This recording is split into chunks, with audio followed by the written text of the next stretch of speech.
विशेष सखोल पुनरीक्षण कार्यक्रमातील कर्तव्यात गंभीर कसूर केल्याप्रकरणी वसई पंचायत समितीचे गटशिक्षणाधिकारी तथा 132 नालासोपारा विधानसभा मतदारसंघाचे सहाय्यक मतदार नोंदणी अधिकारी गोपाळ चौधरी यांना निलंबित करण्यात आले आहे।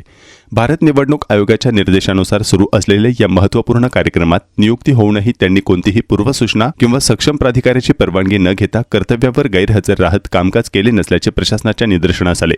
याशिवाय SIR कार्यक्रमात हलगर्जीपणा, दुर्लक्ष, कामात टाळाटाळ आणि कर्तव्यात कसूर केल्यामुळे 132 नालासोपारा विधानसभा मतदारसंघातील निवडणूक विषयक कामकाजावर प्रतिकूल परिणाम झाला असून अनेक कामे अपूर्ण राहिल्याचे स्पष्ट झाले आहे।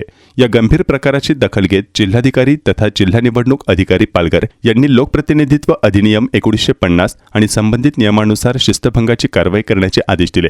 त्यानुसार मुख्य कार्यकारी अधिकारी जिल्हा परिषद पालघर यांनी संबंधित अधिकाऱ्याच्या निलंबनाचे आदेश जारी केले आहेत। विशेष सखोल पुनरीक्षण कार्यक्रम हा भारत निवडणूक आयोगाचा अत्यंत महत्त्वाचा आणि कालबद्ध उपक्रम असून या कामात कोणत्याही प्रकारचा निष्काळजीपणा, हलगर्जीपणा किंवा कर्तव्यातील कसूर अजिबात खपवून घेतले जाणार नाही। अशा प्रकरणांमध्ये संबंधित अधिकारी आणि कर्मचाऱ्यांवर नियमानुसार कठोर शिस्तभंगाची कारवाई करण्यात येईल असा स्पष्ट इशारा जिल्हा प्रशासनाने दिला आहे।